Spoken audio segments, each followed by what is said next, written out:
സംസ്ഥാനത്ത് ശക്തമായ മഴയ്ക്ക് സാധ്യത. ഇന്ന് 3 ജില്ലകളിൽ മഞ്ഞ മുന്നറിയിപ്പ്. കൊല്ലം, പത്തനംതിട്ട, ആലപ്പുഴ ജില്ലകളിലാണ് മഞ്ഞ മുന്നറിയിപ്പുള്ളത്. നാളെ 4 ജില്ലകളിലും മഞ്ഞ മുന്നറിയിപ്പ് പ്രഖ്യാപിച്ചിട്ടുണ്ട്. ഇനിയുള്ള ദിവസങ്ങളിൽ എല്ലാ ജില്ലകളിലും കാറ്റോടും ഇടിമിന്നലോടും കൂടിയ മഴയ്ക്ക് സാധ്യതയെന്നും മുന്നറിയിപ്പുണ്ട്. ബംഗാൾ ഉൾക്കടലിൽ ന്യൂനമർദ്ദത്തിന് സാധ്യതയുണ്ട്.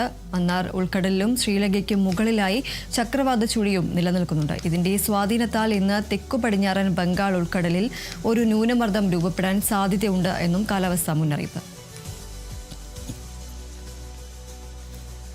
സംസ്ഥാനത്ത് ശക്തമായ മഴയ്ക്ക് സാധ്യതയുണ്ട് എന്നതാണ് ഇപ്പോൾ കാലാവസ്ഥാ വകുപ്പിന്റെ മുന്നറിയിപ്പ് വന്നിരിക്കുന്നത്. ഇന്ന് 3 ജില്ലകളിൽ മഞ്ഞ മുന്നറിയിപ്പ് പ്രഖ്യാപിച്ചിരിക്കുകയാണ്. കൊല്ലം, പത്തനംതിട്ട, ആലപ്പുഴ ജില്ലകളിലാണ് ഇന്ന് മഞ്ഞ മുന്നറിയിപ്പുള്ളത്. നാളെ 4 ജില്ലകളിലാണ് മഞ്ഞ മുന്നറിയിപ്പുള്ളത്. ഇനിയും വരുന്ന ദിവസങ്ങളിൽ എല്ലാ ജില്ലകളിലും കാറ്റോടും ഇടിമിന്നലോടും കൂടിയ മഴയ്ക്ക് സാധ്യതയുണ്ട് എന്നും മുന്നറിയിപ്പുണ്ട്. ബംഗാൾ ഉൾക്കടലിൽ ന്യൂനമർദ്ദത്തിന് സാധ്യതയുണ്ട്. മന്നാർ ഉൾക്കടലിനും ശ്രീലങ്കയ്ക്ക് മുകളിലായി ചക്രവാത ചുഴിയും നിലനിൽക്കുന്നുണ്ട്. ഇതിന്റെ സ്വാധീനത്താൽ ഇന്ന് തെക്കു പടിഞ്ഞാറൻ ബംഗാൾ ഉൾക്കടലിൽ ഒരു ന്യൂനമർദ്ദം രൂപപ്പെടാൻ സാധ്യതയുണ്ട് എന്നും കാലാവസ്ഥാ വകുപ്പിന്റെ മുന്നറിയിപ്പുണ്ട്.